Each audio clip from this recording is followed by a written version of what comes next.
Rorschach's Journal, October 17th, 2022. Superhero stuff you should know. Covers Watchmen. Good shit. Welcome to our show. This is Who Watches the Watchmen, and with me is... Andrew Big Ass Blue Dick Bush. How's it going, everybody? We brought back the creative names again. Yes, I'm back, baby, with a vengeance. With a big ass Pete Davidson cock that's blue. You mentioned that in the She-Hulk episode, and I was like, I have heard that. Guess it's news. Yes, but we are following up on our episode interviewing Sam Hamm, in that we covered his scripts for Batman 89, his unmade script for the Batman sequel, his Batman 89 comic series, but one thing we covered from his that we haven't covered on the show before is basically his unmade Watchmen script. Woo! Written in 1989, 20 years before the 2009 film directed by Zack Snyder. So, we have not covered Watchmen before in this time, and Peanut is here to give us the deep dive. Peanut, what do you think? Peanut, you read the script, right? He loves it. All right, good. End of show. Thank you for joining Thanks, Dan. us. The Peanut episodes are so short. I know. But, we could go a little bit into our history of Watchmen, since we haven't really talked that much about this show. But I am a fan of this comic. I read it for the first time in college. Everyone was just like, this is the greatest. It's the greatest comic book. It's the greatest graphic novel of all time. I'm like, well, I don't know about that, but it is pretty damn good. Keep going. Yeah. I got my own copy because I read it from a friend. I got my own copy before the movie came out. Snyder film was probably one of my most anticipated comic book movies at that time. Maybe my most anticipated out of the Snyder directed movies in general before we got to Zack Snyder's Justice League. And while I know it's divisive, like a lot of Snyder stuff, I still think it's my second favorite superhero movie from Zack Snyder, right behind Zack Snyder's Justice League. I think I thought he did a great job bringing it to life, and it's got one of the most underrated comic book movie performances from Jackie Earle Haley as Rorschach. I think he's the acting MVP of that movie. Some people were saying, oh, he's doing the Bale Batman voice. I say he did it better. I thought he was fantastic. And it's just the emotions in his final scene, too. You could tell it's a man who's been pretending to be more than human his whole life, but deep down is just a little man. So the Night Owl costume, I was like, they need to make a Batman costume along these lines. None of this tennis shoe shit like with Bale's wearing. Let's get us something that actually looks sleek and clean. And so I yearned for the day that Michael Wilkinson could do the bat suit. And the day came, and the guy did not disappoint with the Snyder Batfleck suit. So funny enough, I have yet to watch the HBO series. I know. I just have not gotten around to it, because I wanted to reread the comic first, and I have just not been able to do that because I've been reading these scripts for the show. So at some point, this kind of got me going into like, maybe I can finally get around to it, just because I've got to read the script for this episode and for this interview. Can't believe you, man. But you've watched it. I have. Yeah. I'm more prepared than you for once. No, I haven't read the script though. But wait, you got more? Or keep going. That's pretty much my thoughts on Watchmen. Okay. It came out in, like, what, 2007 or something? When this movie came out? The movie was 2009. 2009. My last year in Japan. All right. Yeah, I think I saw it in Japan. So anyway, that's irrelevant. But like all my comments, no. So basically, when I first saw the movie, I was like, it's all right. I don't think I really got it. I don't think I got You had read this comic, or you hadn't yet? I hadn't read the comic yet. Okay. So, I don't know. It just kind of felt like the points it was trying to make were left in the 80s. Like, whatever Alan Moore was trying to say was prevalent and pertinent in that time, but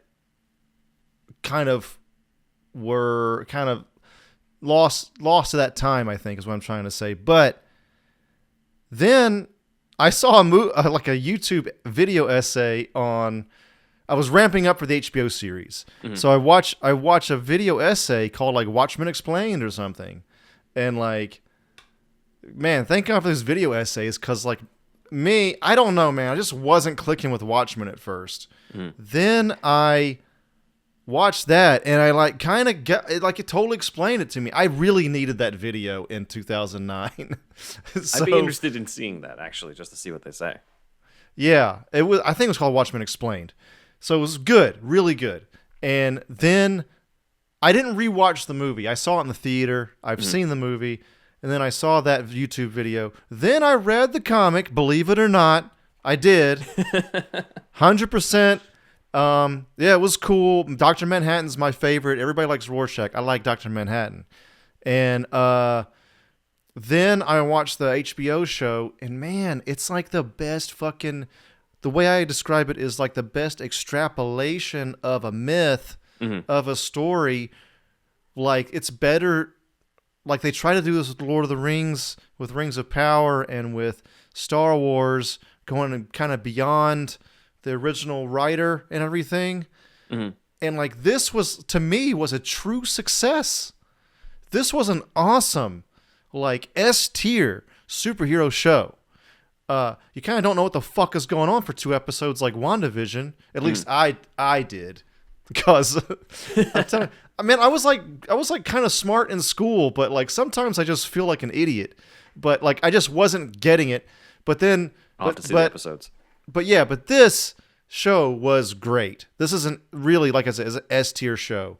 So like at this point, I feel like I'm pretty up and up on Watchmen for the most part. I've read the comic. I've seen every fucking thing that's come out for it. Haven't read the script though, so yeah. I mean, I've not watched the HBO series, so you've got that knowledge that I don't. But I would need to watch it for the script, but that's not it's not really canon. But well, it's an script. It's an extrapolation, you know. It's like, but like Warner Brothers didn't even get The Hobbit right, and there was a book for that. You know, like this, they were like kind of going on their own, and it was still great. You know, really good, really good. Yeah, for me, you mentioned Dr. Manhattan. I think we've talked about this before, maybe on the Patreon, but I think your perspective shifts when you get older. I think Rorschach is supposed to be there for when you're like younger and you like dark, gritty, hardcore vigilante shit, and then like when you're adult, then you're just like, I don't know, I'm more like Dr. Manhattan, where you're just a little bit.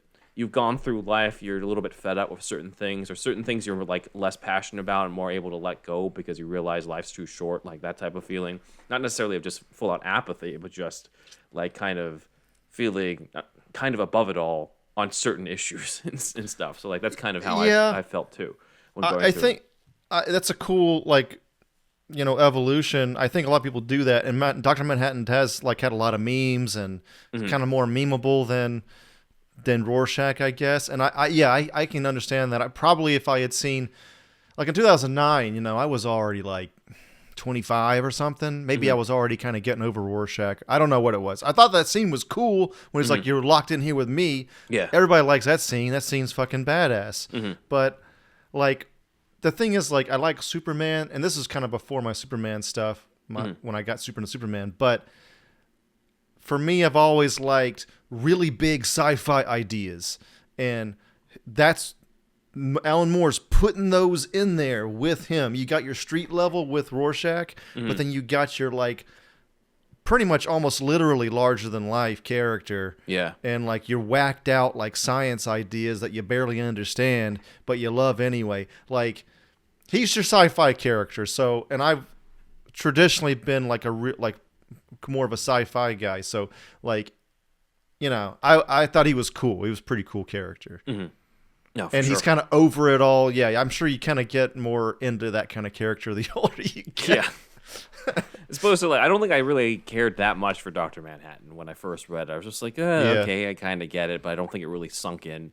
And then later on, I'm just like, oh, this is the best character. Like, he's cool, man. He's cool. I mean, it's exactly what was like, it's kind of a commentary on Superman, right? Like, it's what Superman kind of would be. Not evil, not good, just kind of indifferent. That's Moore's take on Superman, I think. So it's cool. And I'm sure if I read this, if I was like 18 or 16 and like, when did it come out? 86, the comic? Yeah. 86. Yeah, if I was that age then, I'm sure it would have blew my fucking mind wide open. But, you know, yeah, this has just been my journey with Watchmen. Gotcha. Well, we are here to discuss when they tried to turn it into a movie in the 80s, which automatically are kind of like, well, how would that have worked? Considering like all the CG they needed for Dr. Manhattan alone in the 2009 movie, plus just the state of superhero movies at the time. You know, like I still think 2009 was too early for Watchmen. Like this is a deconstruction definitely. of superheroes, and this is we didn't even like superheroes being deconstructed in 2016 with BVS in terms of the public. So there we go. All right, so comic came out in 1986. As Andrew said, all credits, of course, go to the writer, Alan Moore, illustrator and letterer Dave Gibbons, and colorist John Higgins, the sort of underrated part 3 of that trio. But apparently when the comic was only 3 issues in, Hollywood came knocking. So producer Joel Silver from like Lethal Weapon and stuff, like major movies, Joel Silver's like, I want the rights for this, even though it's like it's 3 issues in, the story wasn't even complete. But the first person that came to his mind, the perfect person to write the script, was Alan Moore himself. And of course, Moore said no. Fuck, of course no, I'm not doing that. He wants superheroes off his lawn. Sam Hamm said in an interview, I applaud Alan's discrimination. So, okay, great. That was a great sound part I got to be from diplomatic. From one of his interviews. But yeah, I mean, also it got him the job. So Joel Silver then, of course, turns to Sam Hamm, who is now known among Hollywood as like, oh, this guy's the comic book guy. He cracked the Batman thing that these guys are doing. And so Silver goes to Sam Hamm after the comic's already been completed and says, I don't know if this is a movie or not. So it's up to Sam Hamm, who has the daunting task of turning this comic into a 2-hour movie. And so in different interviews, Hamm's brought up, first off, it's not going to be the same. He said, quote, the difficult and unfortunate thing that you wind up having to do is to convert the story from a kind of postmodern approach into more of a classical kind of thing with a regular through line. In other words, he pretty much had to like condense everything into just like, what is the story? What's the core mystery? What's like the essential information you need to know, right down to the bare bones. So some stuff gets cut. Some of the stuff that people really like about Watchmen or stuff that helps add to it, that all gets basically on the cutting room floor. It obviously does not have the Black Friday, the whole like pirate comic that's in the middle of it. Mm-hmm. Like that's obviously not even in it. It's not even in the theatrical or director's cut of Snyder's. You have to get like his ultimate cut in order to get that comic in there, which I still have not seen. I want to check it out, but I get the feeling it's just going to completely disrupt the movie viewing experience. I might stick to the director's cut, but for what this job is, I think Hamm, and I said this to him in the interview too, like I think it did an admirable job if your job is in 1989 to just condense this into a 2-hour movie. Right. So right. Let's see what you guys think. This has actually been pretty controversial for Watchmen fans based off of what I've read in the past, because it is a new beginning. So there's a new prologue, and then mostly like a condensed version of the comic, and then as hinted about in our interview with Sam Hamm, he went in a completely different direction with the ending. So with that, in that case, as we brought up, it was one where he figured the ending of the comic was too close to the Outer Limits episode that Alan Moore even calls out in the comic, and he felt that they were going to run into legal problems, which could be why Hollywood has always tried to change the ending, like the Dr. Manhattan frame-up is a variation in the Snyder film. I didn't know if we can comment on that or not, but yeah, so that's public knowledge, right? Well, that's what Hamm said in our interview with him. So I figured. Okay, I didn't know if that was. Can't remember what was.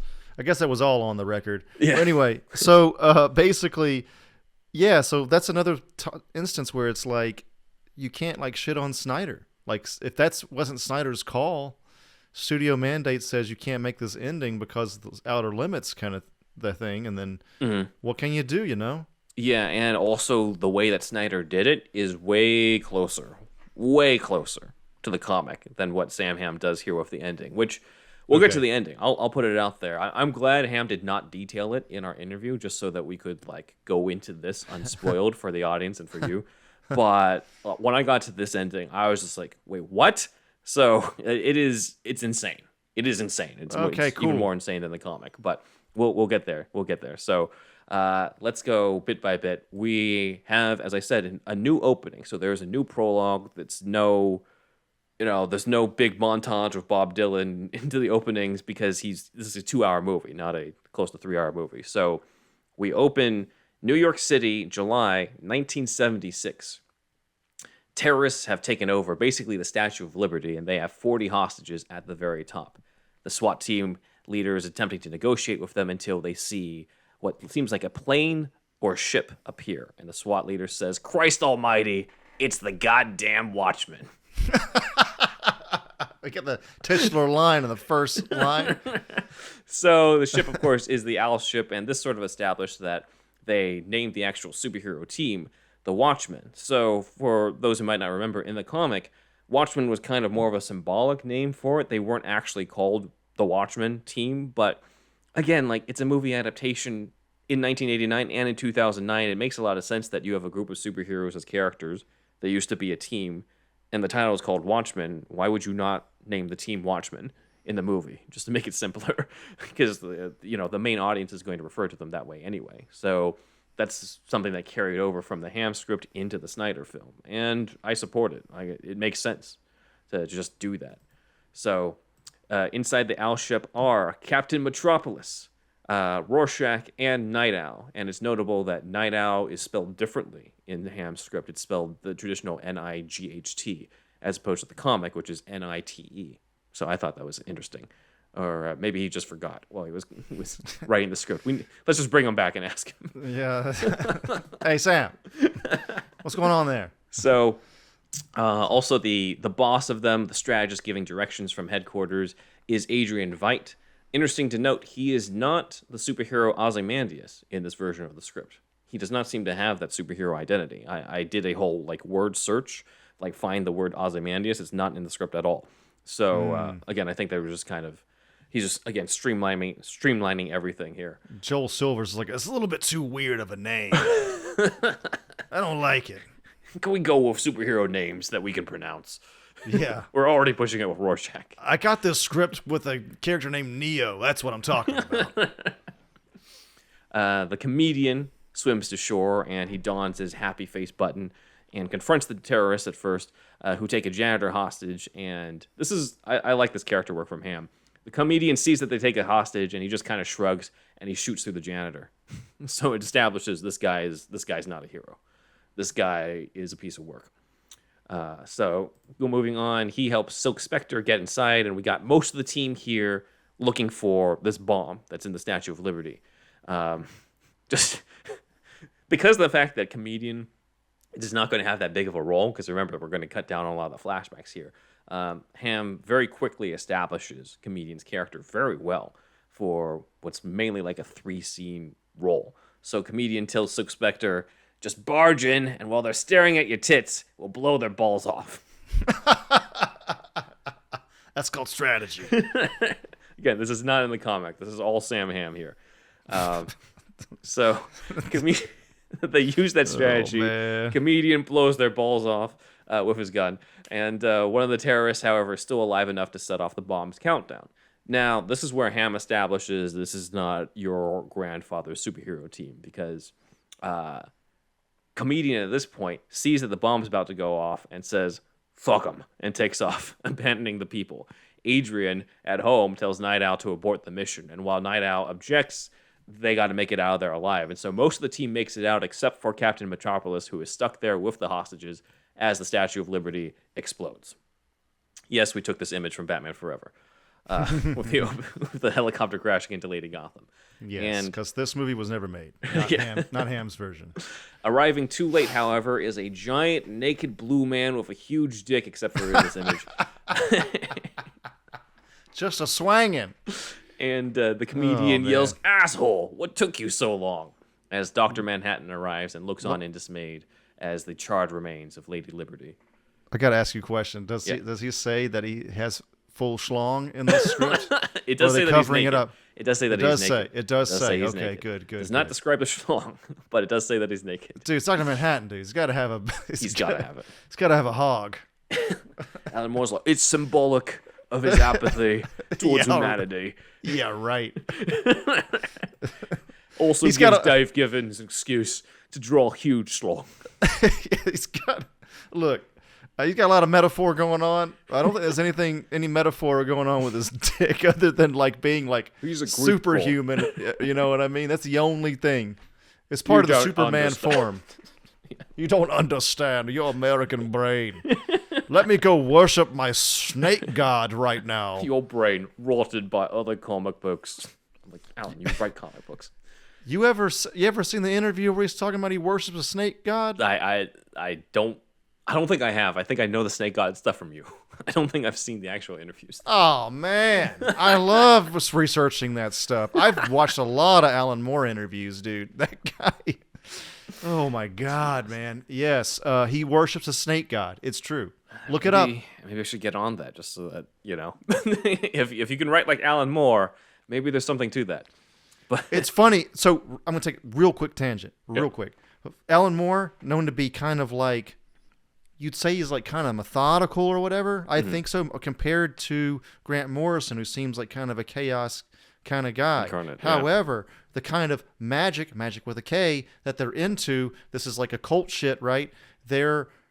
So Grant Morrison is into Aleister Crowley, who is a very methodical magician. I thought he'd be into chaos magic, which is a whole other deal.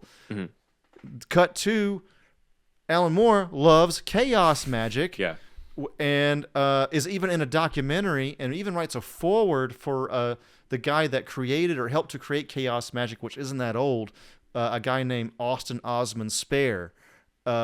Yes, I looked into all of this shit.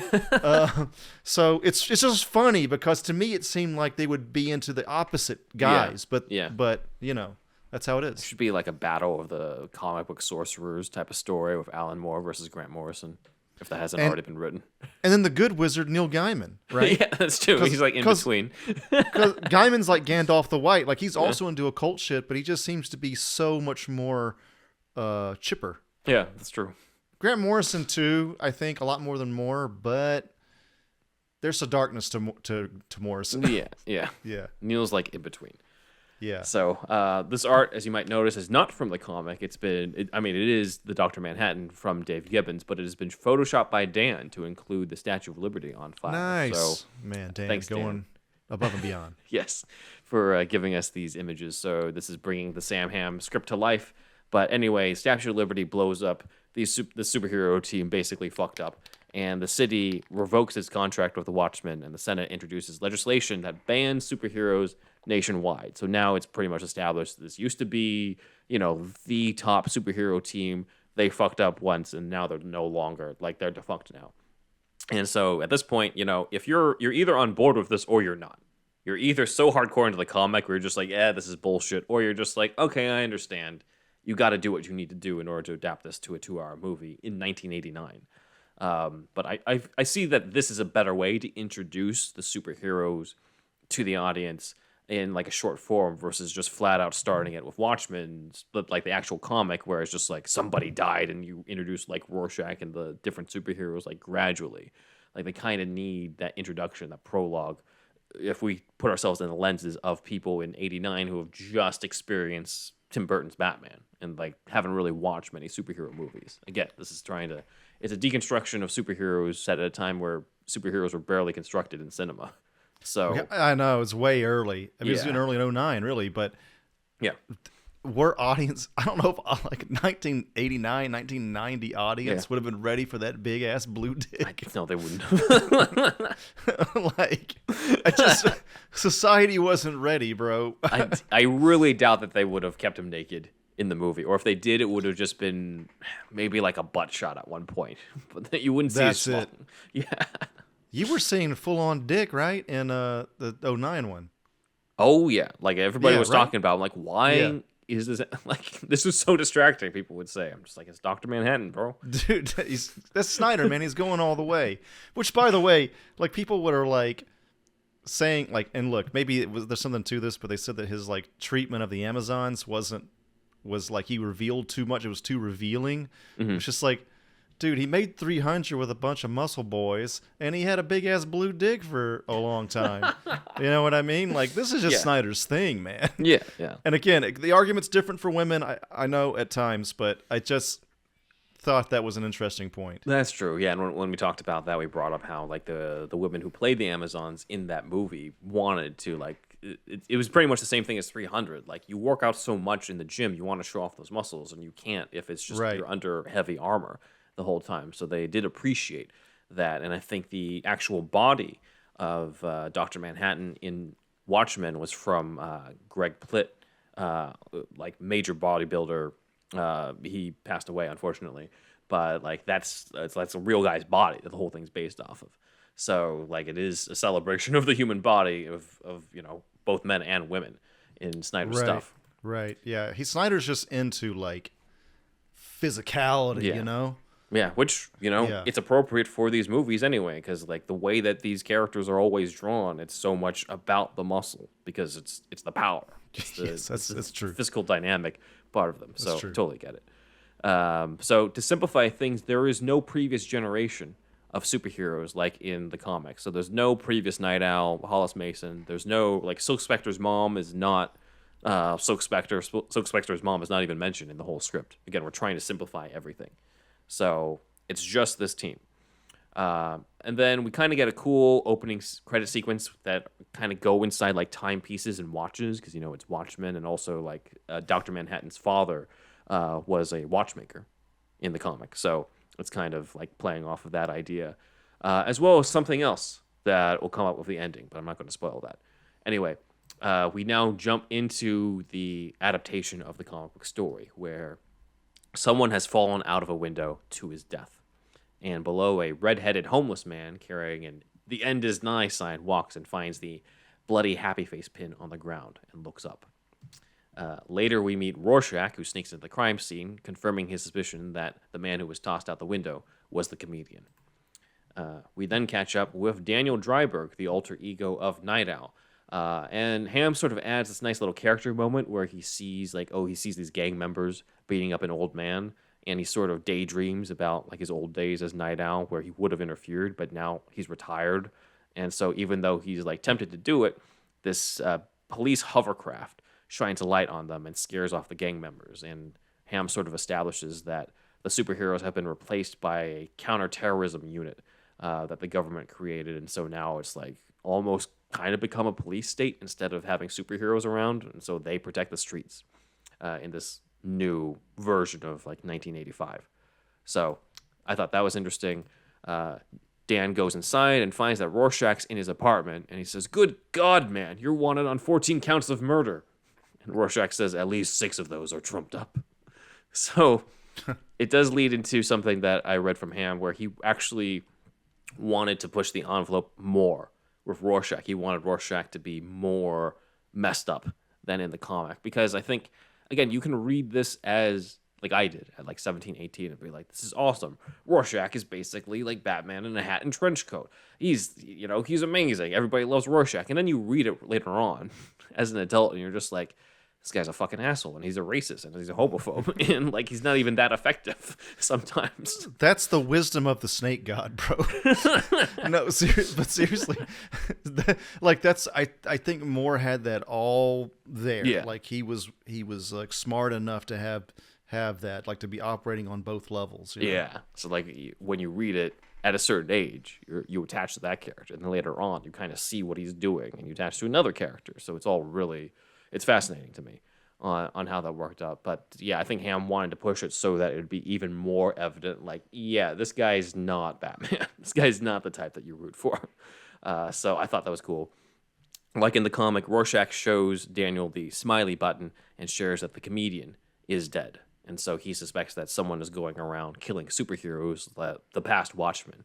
So Driver goes and calls up Adrian Veidt about the news. We meet Veidt in his office where he's basically a major corporate inventor. And Hamm adds the fact that, one of his inventions are like people smoke cigarettes, but instead of it polluting their lungs and causing cancer, it helps like clean their lungs and stuff. So it like gives the opposite effect. So I thought that was interesting. So in the script, Adrian then goes to visit Silk Spectre and Dr. Manhattan, where yes, Dr. Manhattan is naked. As we see in this butt shot here. Yes. And they're living in a military base. However, when he shrinks down to talk to Adrian, he then like creates the thing that covers up his junk. So We might have gotten just a butt shot. But Adrian is the one who visits Laurie and John here, not Rorschach like in the comic. And I feel like the reason why could just be to give more of a role to Adrian in the beginning, because like Ozymandias is like the most mysterious out of these guys in the comic. So then it becomes a little obvious as you read further, like, okay, wait a minute, I think this guy's the guy behind everything. So I think that's my guess in terms of that. Again, we're just kind of opening up questions so that we have an excuse to bring Sam Hamm back. Come back to us, Sam. Manhattan does not seem fazed by the idea that the comedian is dead because he already knew about it, because he can see all of time and stuff. And Right. Laurie is freaked out by that because he didn't tell her. He didn't tell her that one of their former teammates was dead and stuff. So it just shows he's losing more and more of his humanity. So I thought, stays pretty true to the comic outside of it being Adrian instead of Rorschach. Then Rorschach goes into a bar and interrogates a guy, breaking his fingers to find out who killed the comedian. But unlike, say a Batman scene, it's pretty much like he breaks the guy's fingers, nobody knows nothing, and he leaves. At one point, this will be a treat for Batman 89 fans, though. At one point, he identifies one of the people there as Johnny Gobbs, who 89 fans will remember. Johnny Gobbs got walked off a roof when fighting Batman. So it seems like that's one of Hamm's favorite criminal names. So that goes in there. And moving further, we have the whole thing where Laurie potentially almost has a threesome with Dr. Manhattan and Dr. Manhattan when he duplicates himself, but then she's horrified that he basically is doing that while working, and she's pissed because it's just, again, more and more of Dr. Manhattan losing his humanity and losing what makes him human in some ways. So she goes off to the only man who she would really want to hang out with, who's kind of human, and that's Dan Dreiberg. And they discuss sort of all the stuff that's happened. We get some of the exposition on what happened after the Statue of Liberty explosion, where the superheroes had a choice. They either went to jail or they could work for the government, for the CTU, the Civil Terrorism Unit. So Comedian was the only one who took the deal to work for the government, and he did political assassinations. So somewhat true to the comic outside of the formal, CTU unit, but I thought that was interesting. They reminisce about old times, and we briefly get to the funeral of the comedian, which is like a tenth of the length of in the Snyder movie in the comic, because they don't do a whole series of flashbacks during it. Hamm is just like, the comedian has a funeral. All right, next scene. So I was amused reading that, because that's easily like 20 minutes of the movie and like a whole issue in the comic. But I totally get it that, again, you're trying to streamline everything. You leave it to leave the exposition to like the bare bones. So comedian, whoever was cast as the comedian back in 1989 would barely have had much of a role anyway. Laurie goes back home only to find that the government is sweeping through their area. They bring up that it's come to their attention that Dr. Manhattan's old associates have some form of lymphatic cancer, which is another subplot in the comic. But here's Hamm's first major addition, not subtraction, but an addition to this. They examine Laurie, and they reveal through a scan that Laurie has cancer, and that Silk Spectre has 6 to 8 months to live. That's not in the comic. I was like, Whoa, okay. I thought you were just condensing shit here, Sam, but there's an addition here, and it pays off later, but I was wondering, I'm like, okay, where's this going to go? Dr. Manhattan has the interview on live TV, and we kind of have, they give some exposition about how he helped change history with the Vietnam War by helping us win it. Kind of the same stuff that we see in the comic. And one of the reporters brings up information that we just learned, in which, what about all those people you knew who now have cancer? And could you be toxic and stuff? And of course, that causes the panic that happens. And Dr. Manhattan yells at everyone to leave him alone. And then he disappears.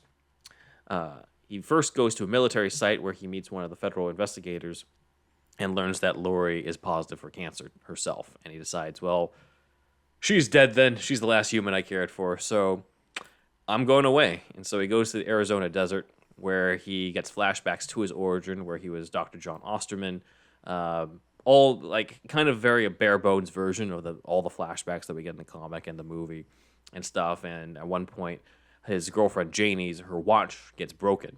And he's like, well, my dad was a watchmaker, so I'm going to fix it. So he fixes it inside, the test room. Not a smart idea. But he leaves it inside of the test room in there, and like in the comic, when he goes to retrieve it, that's when he gets locked in, and they're before the big blast that's going to create him, create Dr. Manhattan.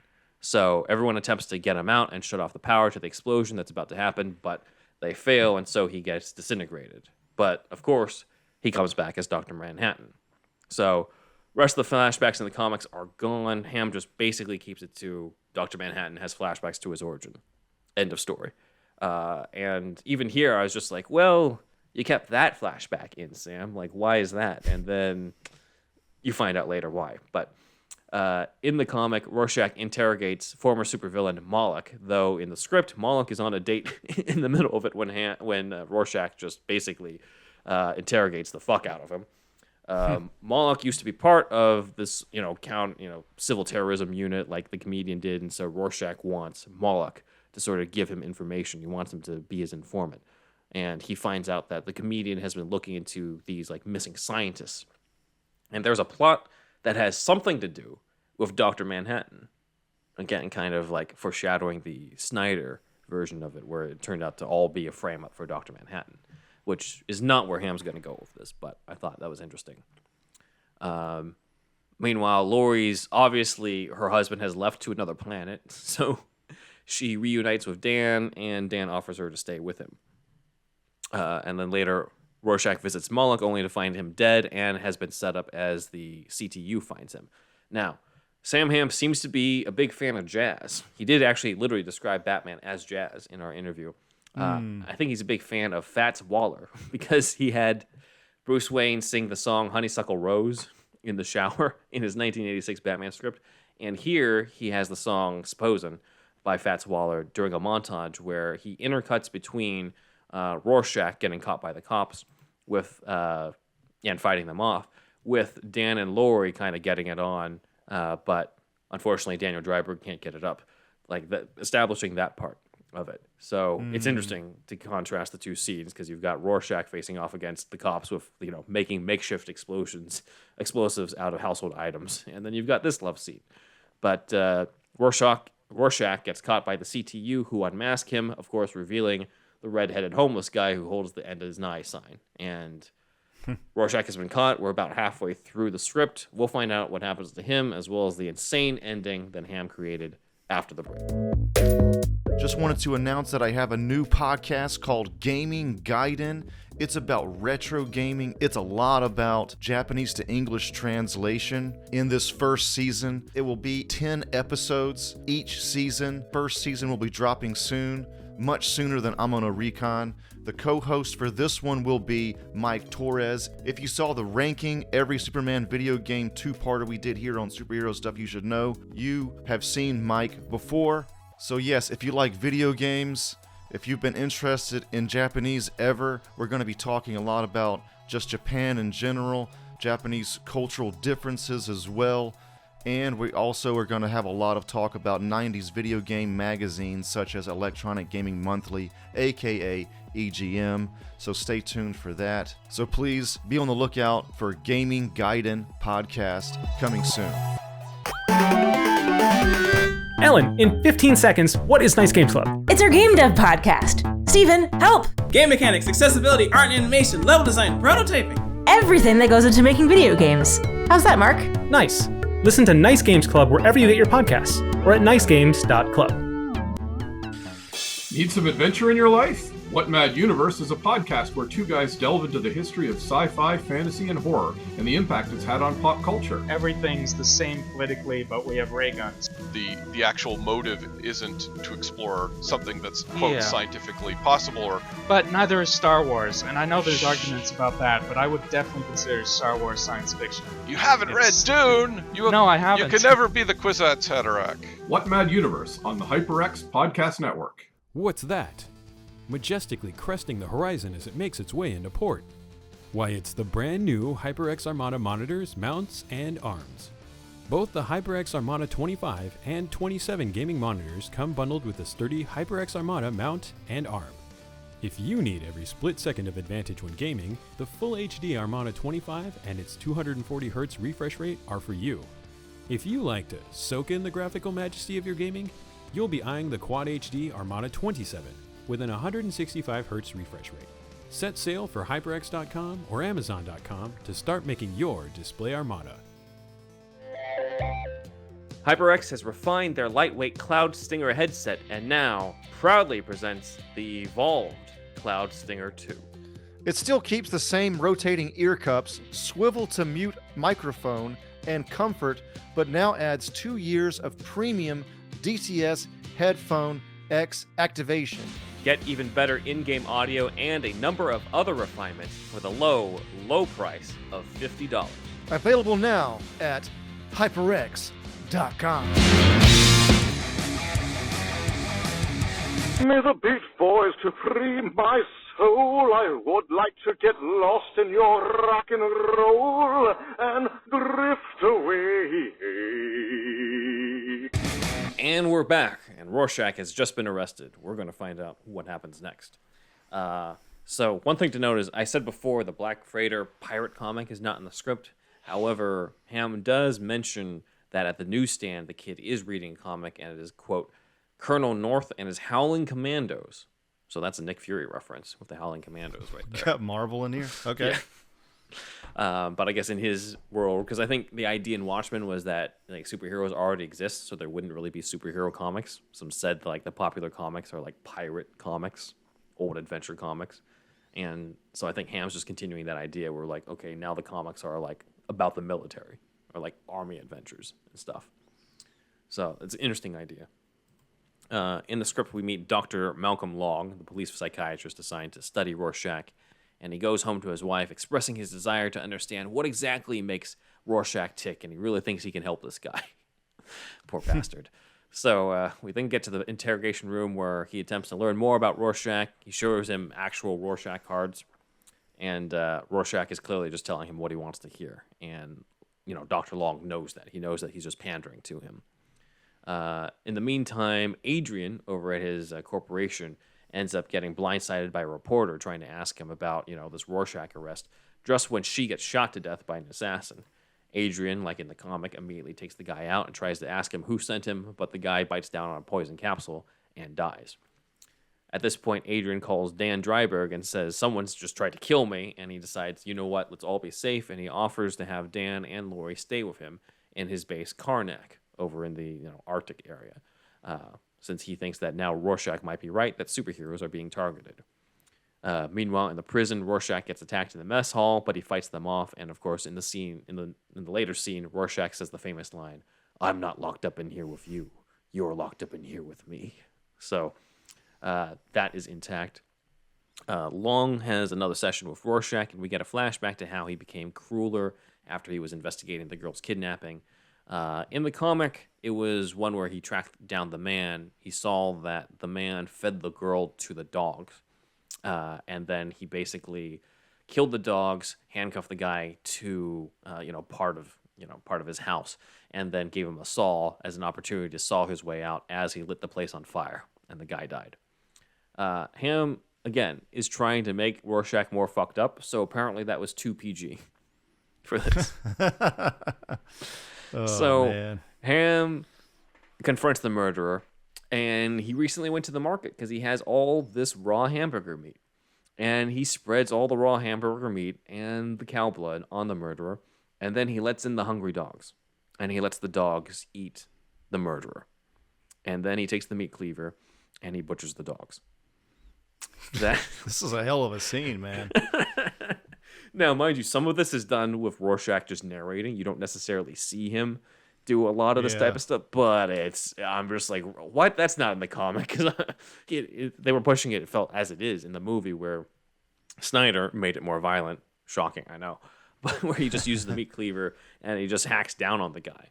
But this one, I'm just like, it could have been even more fucked up. Like, Hamm really went there with this part. But it just goes to show that this man's sort of morality slipped when he saw evil, and he decided to reflect on that. Like, be a reflection of that and how he fought it. So in the meantime, on happier news, we get Dan and Lori, who find out that there's been a peace rally that's broken out on the street, and the Cold War has continued to heat up. Dr. Manhattan's nowhere to be seen, so they kind of want to help bring more. It feels like they're protesting all the different things, like the oncoming war. And the CTU, basically the cops, are not having it, and they attack these protesters. Dan and Lori decide to come in. They don their costumes, they bring the owl ship over, and they attack the CTU, telling them to stop firing immediately. And everyone looks up to see that the Watchmen have returned. And then what follows is another addition from Hamm, where there is a chase between the owl ship and like the police hovercraft thing. So now we've got like this aerial chase in the city in Watchmen. I thought that was kind of cool, even though it's not in the comic. But the owl ship decides to go at super speed at 400 miles per hour and manages to lose them, obviously above all the buildings, or else he would definitely destroy a lot of the tops of those roofs. But again, kind of a cool sequence. Because he's just been doing some crime fighting, Dan is able to get it up, and they have sex off screen. There's no Leonard Cohen, hallelujah. Instead, it's Billie Holiday's You're My Thrill playing as we get to their post-coital scene. Snyder loves that song, man. Hallelujah. Yeah, I mean, it was his daughter's favorite. That is true. I keep forgetting that aspect of it. Yeah, so it's basically, we skip the actual sex, but it still maintains the idea that Dan Dreiberg is only able to get it up due to being in costume or being able to be Night Owl. And so since he already, he already got laid and saved a bunch of people and is feeling like a badass, he's just like, all right, well, let's bring Rorschach out of prison. And Laurie's like, what? So they go over to the prison where there's already a riot because the men that Rorschach wounded in the cafeteria have died from their burns. And so we get some of the same stuff that we get in the comic. The other prisoners try to bust into Rorschach's cell to kill him. He ends up, breaking his toilet so the water goes onto the floor. And then when they step in the water, he brings like the live wire over to it, so he electrocutes them to death. The mob boss, Little Bigger, runs off, and Rorschach follows him into the bathroom and kills him as Night Owl and Silk Spectre find him. And so we have the reunion of the three of the Watchmen, and they talk about, like, what do we do next? Who could be behind these frame-ups? And Rorschach goes with the idea that these people who claim to have cancer might not actually have cancer. And Laurie, at this point, snaps and reveals that that's not true. They do actually have cancer because she does. And she has about 6 months to live. And, of course, Dan Dreiberg did not know this. So he's, now that he's already gotten to be with the love of his life, he's distraught about this news. And he's even more distraught as her husband shows up. Dr. Manhattan arrives and is like, I'm going to take you to Mars. So he takes her to Mars, just like in the comic. But things have to change. Some of my favorite scenes, I think. The Mars scenes stuff? here. Yeah, the Mars. I don't know. I thought it was cool. It's poetry. It's like the way that it's written and the way that it was done in the movie, too, is just so well done. But in the comic, things are different because in both this script and in the comic, Dr. Manhattan's like talking to Laurie and she's trying to convince him to interfere and actually intervene and save the world. In the comic, though, he's ultimately swayed to do it when he discovers that Laurie's father was the comedian and that the comedian and her mother were in love at one point, and he has that beautiful speech about how, like, she was kind of born out of hopelessness. She was born out of two people, one, the comedian being this terrible, awful person, and yet, like, out of that union comes, somebody he loves. And so he decides, okay, I will go back. Obviously, you can't do that in the script because we don't have the comedian backstory with her mom. Her mom's not even a character in this. So instead, it's about Dr. Manhattan deciding that he's going to cure Laurie's cancer and that he has the power to do that. I was just thinking, sorry, I don't remember everything about it, even though I've seen all of it and read all of it, but he does. Never mind. Yeah, I was like, he can do all this shit but not cure cancer? Like, but yeah, okay. Yeah. Keep going. I feel like Hamm, though, might have read that part in the comic and he was just like, just have Dr. Manhattan cure the cancer. Yeah. I mean, he's like super genius, right? Yeah. Sees all of time. He does all this stuff that like change. I think he can just manipulate all atoms. So like, wouldn't you be able to do that? So yeah. Yes, exactly. No, right? That seems to be within your purview. Yeah. So that's kind of why we have this subplot with the Laurie's cancer, because I think Hamm needed another way for Dr. Manhattan's arc to be fulfilled, because otherwise you would have to shove in all the comedian backstory with her mom, and there just wasn't room for that. So back to Night Owl. Night Owl is lost for ideas, decides, you know what, Adrian offered his hideout at Karnak for us, so they go to the Antarctic retreat, and they realize something's wrong as the owl ship, gets hit by a shockwave. And so they land, but they find that Adrian is not going to let them in. And Rorschach figures out from this that Adrian must be the one behind all the killings. So they ambush him, but he outmaneuvers them like in the comic, which makes it a little more awkward because he's not a superhero in this version, or he wasn't, Ozymandias. So somehow he has these skills. But anyways, he reveals he was the one to give Laurie the cancer along with all these other people, revealing that everyone thought that the cigarettes was supposed to prevent cancer, but if anything, it more aggressively gave them the lung cancer. He basically just gave them regular cigarettes that were more aggressive, which is pretty fucking awful. But that's this version of Veidt. So here we finally get to the ending. I said that things were going to be very different and things were going to be insane because, as we talked about, Hamm was like, we have to change this ending. We can't do the whole giant squid creates this disaster that causes all these people to decide, you know what, let's end the Cold War. Hamm himself also didn't believe that would work. So there's no giant squid from the comic, and there's no frame up of Dr. Manhattan. There's not even a disaster to save the world so that people can come together. It's a completely different idea. So Veidt reveals that he's been working on a tachyon chamber. He's able to see other timelines. That's why he kidnapped all the scientists so that he could manipulate time itself. And there is a timeline where the human race does not get destroyed during the Cold War turning into Armageddon. It survives because Dr. Manhattan never existed. So, to save the world, he's going to change the past and prevent John Osterman from becoming Dr. Manhattan and saving the world from then on. So things are a lot different from here. That's cool. It's an interesting idea. I'm like, it kind of makes sense, but again, if you are like hardcore, like every word from this book must make it to the screen, you're gonna hate this. But if you're a little bit more open-minded and you're just like, okay, I get it, you can't use the ending from the comic, and you've also got a 2-hour movie. It has to be something. It has to be something earth-shattering, and it has to make sense for Adrian to use it to save the world. It makes sense that he went along these lines. So, Dr. Manhattan and Laurie show up to try to help out. Veidt attempts to kill them along with Laurie, and since he just tried to attack, his wife, Dr. Manhattan teleports her away across the room to save her, and in retaliation, he vaporizes Adrian. So that's the next major change. No HBO spinoff with Jeremy Irons for you, Adrian. Yeah. So, and I'm sure that's what people who originally read the comic would be expecting the ending to be in some ways too. Like, I think Hamm kind of gave us the more traditional fate for Adrian at the end of this compared to the comic. So yeah, for once we have Adrian being dead and Rorschach is alive in this at the end of this. So Dr. Manhattan finds out what Adrian was going to do with his plan to prevent his existence. And Dr. Manhattan is like, okay, he was right. My work here is finished. And he goes into the tachyon chamber and he goes back in time to the past and meets himself. Oh, man. Where it's John Osterman in the chamber who's like begging to get out because he knows that this is going to be the end of him. And now this giant blue naked guy comes in and merges with him. And the energy of it apparently helps unlock the door. And John Osterman is saved and never turned into Dr. Manhattan. He's just now back to being a scientist who gets to live the rest of his life with Janie Slater and potentially, grow old together with her. And people rejoice that there's a miracle. This guy was saved. It could have been a terrible accident. And they look over and they see there's this fissure of time that's in the chamber that's slowly closing as they see Night Owl, Silk Spectre, and Rorschach on the other side. And, we're basically left with the three remaining Watchmen. And time has faded all away from them. They don't know what's going to happen because now they belong to a timeline that doesn't even exist.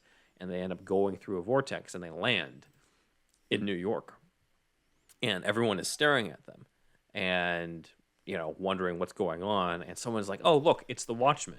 Except they're not referencing the Watchmen superhero team. They're referencing, because one of them is holding up, the Alan Moore and Dave Gibbons comic book, Watchmen. Because remember, they've been transported to a world where Dr. Manhattan does not exist because he was never created. He was never around to, stop. He was never around to help us win the Vietnam War. He was never around to cause the escalation of the Cold War. So the world without Dr. Manhattan is our world. They are literally transported into our world at the end of Sam Hamm's Watchmen script, and that is the ending. That's cool. I like it. Approved. Not just because I met you online, Sam Hamm. That's good. Yeah, I was like, this is insane. And again, if you're a purist, you're just like, what is this shit? But I'm like, for 1989, I don't think they're going to like the fact that like all the people who love Rorschach are going to see him get vaporized. The villain doesn't really get his comeuppance. A giant squid shows up, like all this type of stuff. All these people die. It's a lot simpler. It's more palatable for the audience. It's a lot more just audience friendly in general. And it's also very creative and sort of speaks to the idea that like the only thing, like it was superpowers that separated us from Armageddon. Superheroes sped up Armageddon in some way, is kind of the commentary here. In this, which is kind of what it is in the comics still. If Dr. Manhattan really did exist, it would really fuck up the world, right? I mean, even if it wasn't actively destroying it, it would just like that's a landmark event. It's like meeting aliens. Mm-hmm. You know what I mean? It would change the world forever. So that's really cool, I think. Yeah, I think so too. So it's an insane ending. This image also has been photoshopped by Dan so that they look like they're on a New York street. But that's cool. Sam Hamm did say that Alan Moore and Dave Gibbons got to read this script, and he said that Moore, quote, was probably more disappointed than he let on, but he thought I had done as good a job as anybody could. Moore said that about this script? Yeah. So wow. So that's a pretty good approval, actually. That's incredible. I'm going to go pray to my snake god now. Yeah. So yeah. That's so weird, man. Yeah. It just sucks that he hates superhero shit so much these days. It kind of kills me. Yeah. But like talking about like tachyons and different like timelines and stuff. This is less about, I guess, Sam Hamm's take, but just Dr. Manhattan in general. I love that idea of like you have like scientifically I don't know. I'm not a scientist, but apparently we don't really know what time is. Mm-hmm. You know? And there's some actual science, just like there's actual science for the multiverse. They've called it M theory and shit like that. I've read a couple books and watched a lot of documentaries. You know, I'm not an expert on this. I just like talking about it. But like there's other theories that like our perception of time is one way, but it's very possible mathematically or whatever, I don't know what it is, that all of time is happening all at once. Mm-hmm. Also, This is scientifically feasible. And I wonder if Alan Moore read that in like, I don't know, Scientific American or whatever the scientific journal in Britain at the time or whatever it is, and was like, that's good. And then he turns that idea and makes something poetic about it with Dr. Manhattan. You know, mm-hmm. Oh yeah, he sees time for what it is all at once. It's just there's no separation, mm-hmm. And I love those kind of ideas. I think that's where, at times, it's where comics can shine the brightest, in my opinion, as a guy from a guy that likes sci-fi a lot. Mm-hmm. Whenever you can take those science ideas, put them in a superhero, and then make it poetic in a certain way, and so that that's why I like Dr. Manhattan. That's one of the reasons, I guess. And I like Alan Moore, even though we hate superhero shit. I find him funny. Yeah. And one last disclaimer: I know there's a Bajer interview of Grant Morrison, kind of explaining chaos magic, but then he says in another interview later on a podcast that he's more of an Aleister Crowley guy. So I just wanted to put that out there. I know people might have commented about it, mm-hmm. because he has some video explaining some shit, and that might be more famous in the podcast episode, but he does say it. Anyway, mm-hmm. That's it for me. I also like the giant squid is another thing you got to buy into. Like Sam Hamm's brought up how you kind of have to buy multiple different things with Watchmen. First off, superheroes is usually just the first buy in all this, but specifically the giant blue dick is another aspect of this, and also it being like altered history that like this guy not only exists, but he existed to influence real world events. You know, President Nixon is still president, like all this type of stuff, this whole alternate thing. And so when you also add like, okay, and they also created a giant squid that's going to randomly show up at the end that kill all these people. It's another thing to buy. The time travel thing is still another thing to buy, but it's almost like Hamm went through the comic and was just like, well, he's able to see all of time itself. So given that principle, why couldn't Adrian find some way to travel in time and stuff? And thematically tie into this idea that Dr. Manhattan, you know, removing Dr. Manhattan from this history would just basically turn it into ours. So I appreciate the choice here, given that he was given, you know, a pretty much, I mean, he didn't necessarily get the mandate from somebody. He was the one who brought up the fact that this was not going to work in terms of adapting it solely from the comic. I think that's also why the HBO series stays, as far as I know, stays true to the fact there was a giant squid, because it's not adapting. Yeah, it doesn't adapt that part. It does in the sense that it happened, but it doesn't actually. It doesn't have that type of ending for it. It takes place afterwards, so like they could still kind of get away with it better, as opposed to actually adapting the comic, where it happens for the exact same reasons. So I appreciate it. I appreciate what happened here. That said. Really good ending, really strong. I thought it was pretty strong all the way through. I mean, with the intro, with you know, shoot your balls off if you show your titties, you know, all those lines. I'm sure if they made that, people would be like, I don't know, you know, the first 15 minutes. But, you know, as time goes on, you know, it's pretty solid. I mean, especially if you can end well, that's where a lot of people drop it, man. It's at the ending, right? The third act, people drop it in the third act. So if you can get that tight third act, you know, that's what really makes it, I guess. Yes, for sure. Yeah. Now, it wouldn't be Hollywood without rewrites. So they decided to bring in a couple other writers for this, and the writers who we kind of sort of know their work from. It's Charles McKeown, who did uncredited rewrites on Batman 89, and Warren Scarron, who did the onset rewrites of Batman 89. God damn it. Let's get nuts. Fuck it. He's doing the typewriter. Let's get nuts. Fuck, he's got like a pound of cocaine and some coffee, some black coffee and some beef jerky on set. That's what he was, when he was writing Let's Get Nuts, that's what he fucking was pounding down. Warren, we tried this Robin sequence, it didn't work. We tried this other thing with the mayor, it didn't work. We have to keep it in the apartment sequence. We don't know what Bruce Wayne's gonna do. What do you got? You want to get nuts? God damn it, it's brilliant. Let's get nuts. All caps, motherfuckers. Tim Burton's like, I like it. This is badass. Bob Kane already gave my approval on set.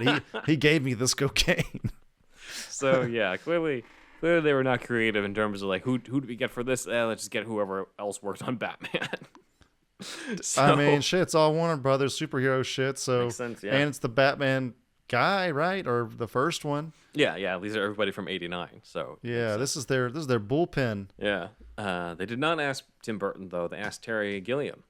I've heard of this. Yes. Yeah, so this would have been Terry Gilliam directed for Watchmen, and you know, he's had a lot of different statements on it, but ultimately he walked away from it feeling like this movie's unfilmable. Like this, we can't turn this into a movie. Pre-CG and all that, you know. Yeah, like I don't think you could have.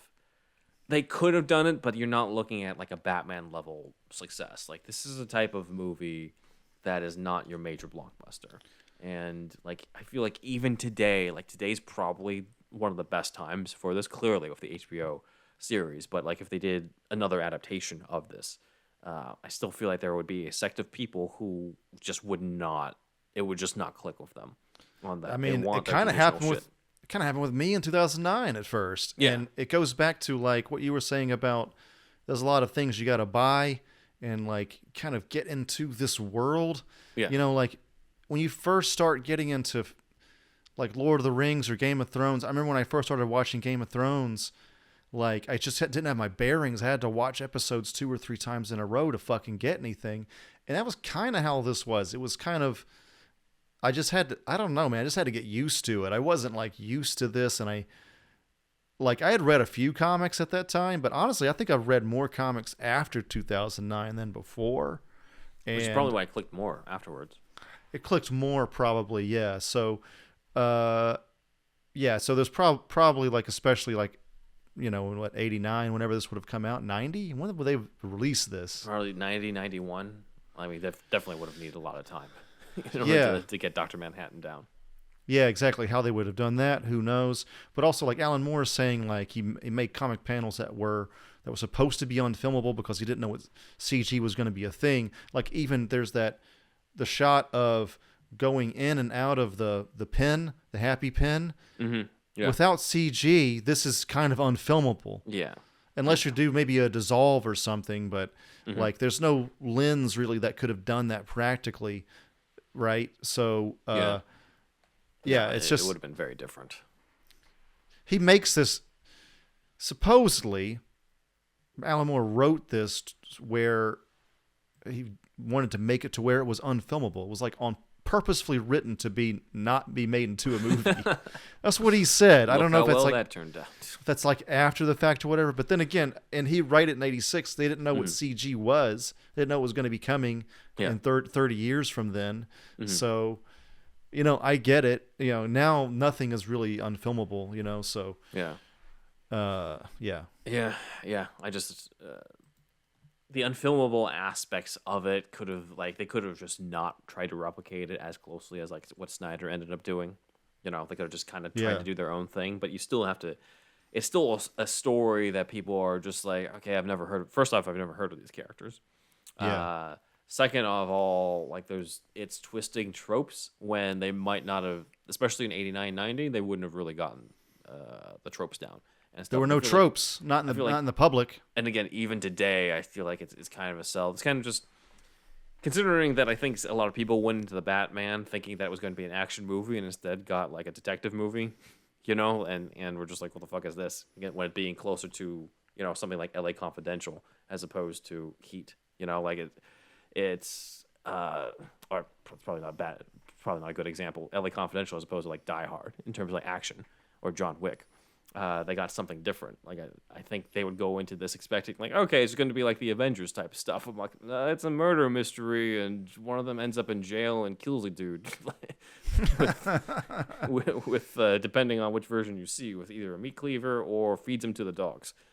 Like it just does not. It doesn't quite. There's something about it that will always not click with stuff because there's still going to be that tradition of like, oh, like it's just about good and evil, and I'm just here watching, good guy punch bad guy a lot of the times, and like it's not that type of movie. This one isn't. The Batman wasn't. Like it's not that type. So it's still there's still going to be an element of it being a tough sell, but it definitely would have been a tough sell in 89 and 90. I'm glad he got his approval. That's amazing, honestly. That is good. Yeah. Let's see. Also revealed in our interview with Hamm, we talked about how, like, I had read rumors. I don't know how true it was. I don't know how serious they were about Arnold being Dr. Manhattan. Probably just because, like, we need a buff dude. Oh, yeah. For this. But, yeah, I can't picture that in terms of, like, him actually saying the lines that Dr. Manhattan has to say. They might have tried it, though, man. We're getting to, like, peak Arnold popularity at that time. True. So. However, Hamm confirmed that David Bowie wanted the role of Rorschach, which shocked me during our interview because once he said Bowie, I thought for sure, oh, Adrian, Yeah. But it makes a lot of sense when we think about it because I think it's deliberately against type.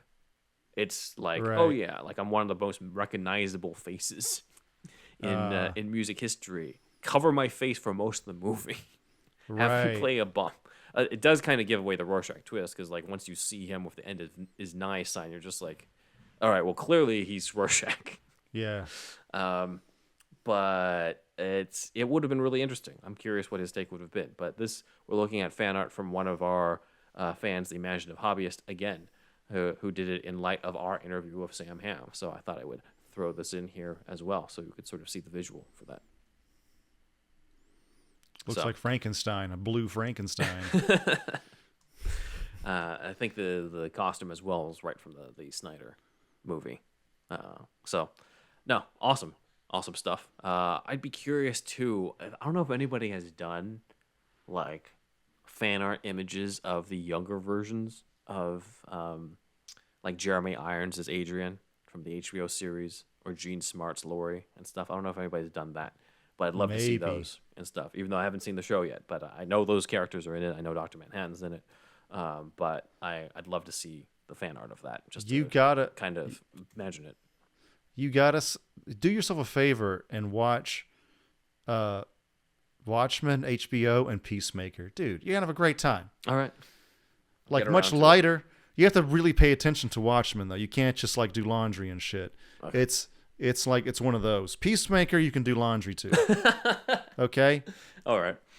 But it's lighter. It's comedy, but there's a pretty heavy, it's pretty heavy and serious at times, and like there's the police commentary and like I don't know, some political stuff, and it's just like let's the kind of commentaries Alan Moore was trying to make in the 80s. Yeah. We're going to take the spirit of those commentaries but make the commentaries about now, which is why it was so great, man. So I'll check it out. I'm on a Halloween kick right now, so yeah, that's true. That's true. Yeah, you can maybe. Oh, dude, that's a great November watches right there, dude. Watch both of those in November. That'd be awesome. Though the original Watchmen story is set in October. Halloween happens. Oh, is it? Oh, so yeah. I it forgot is about technically that. kind of a Halloween superhero movie or superhero story. Okay. But yeah, I'll check those out. We'll have some discussions on those in the future. But in the meantime, that is superhero stuff you should know.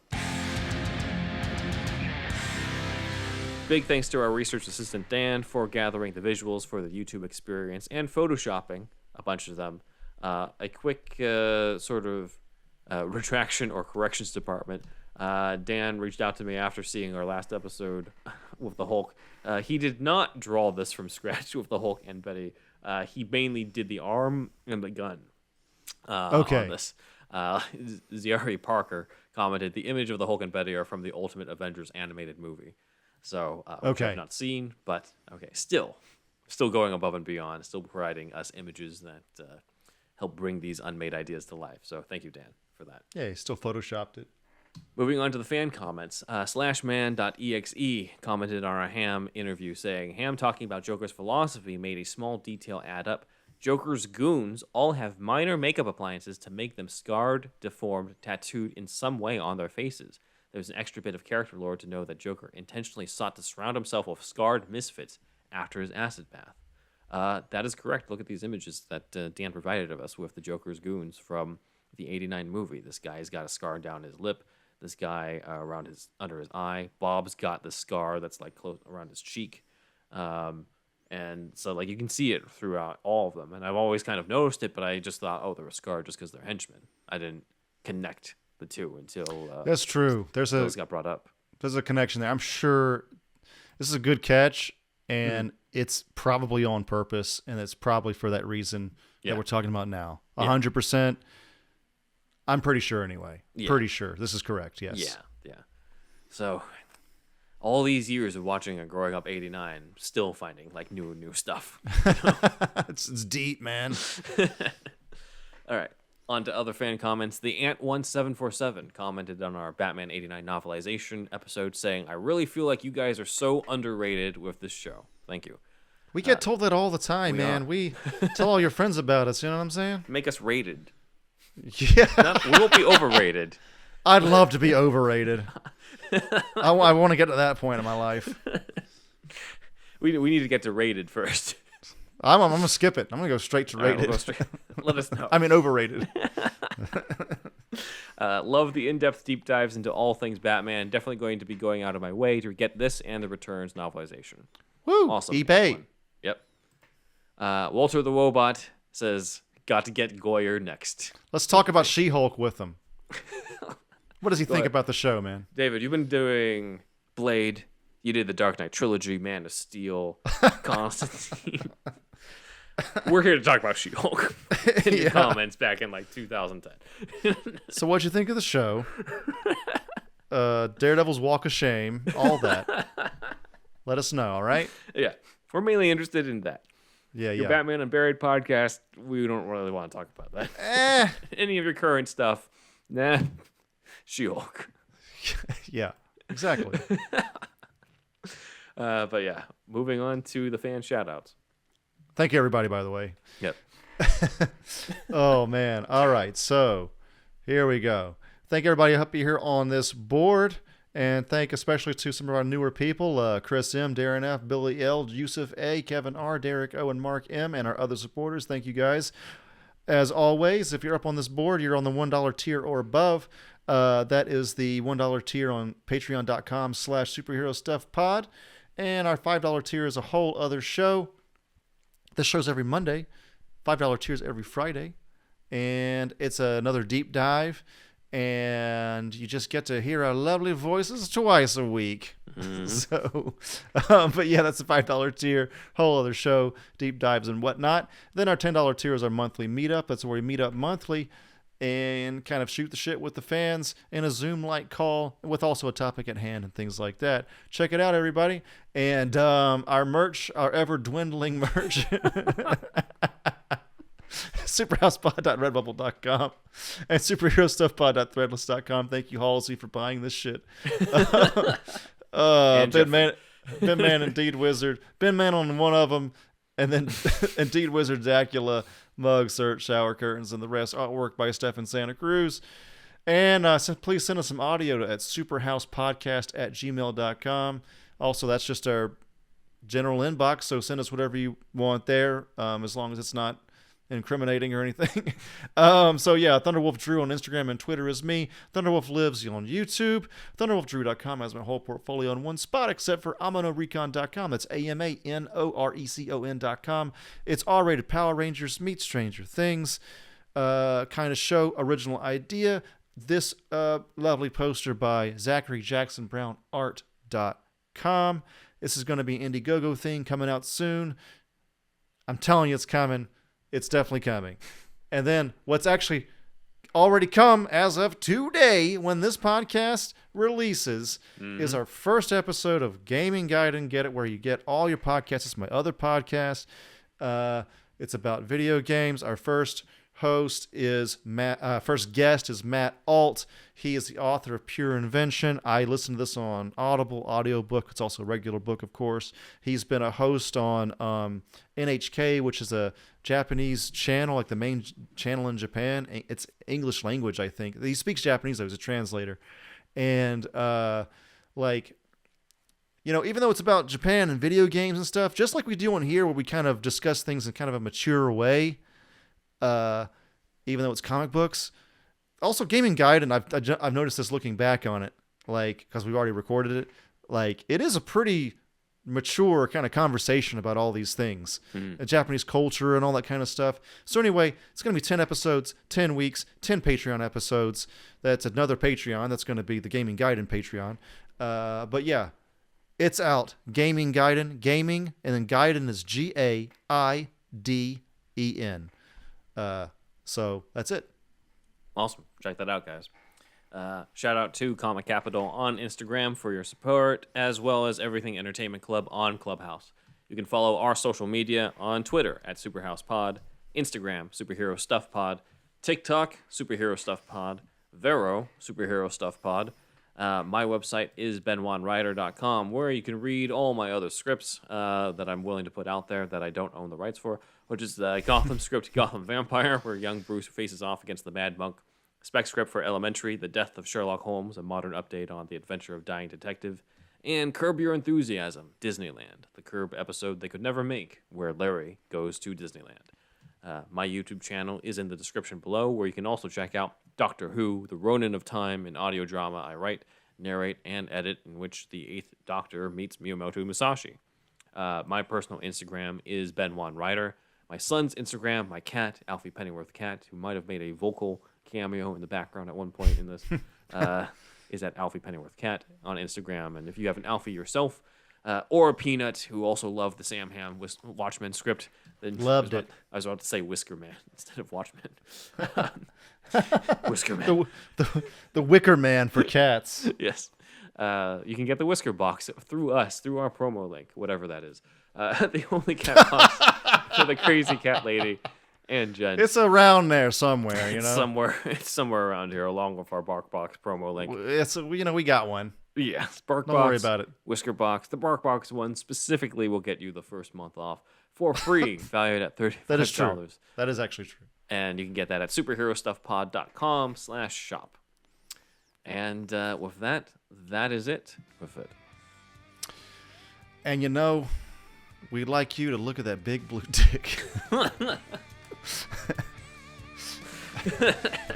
We're not locked in here with you. You're locked in here with the big blue dick.